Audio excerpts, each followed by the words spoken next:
Hey, I'm Glenn. I've been going to see Dr. Amy for a couple of years now, and I absolutely highly recommend her. She's amazing. And I've been to a lot of acupuncturists, actually. I've been to chiropractors.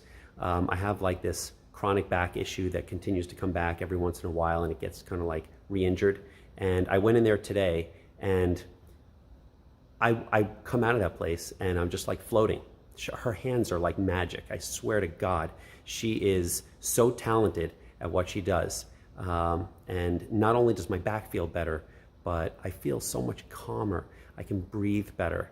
I feel relaxed, connected to the ground. It's hard to describe what that feeling is, but Amy is the one who delivers that experience. She's just zeroes in 5 seconds, and she knows what your issue is. And it's weird to have someone who knows so much more about you than you know about yourself. It's kind of weird, but she's amazing. I highly recommend her. Amy, thank you so much. Appreciate you.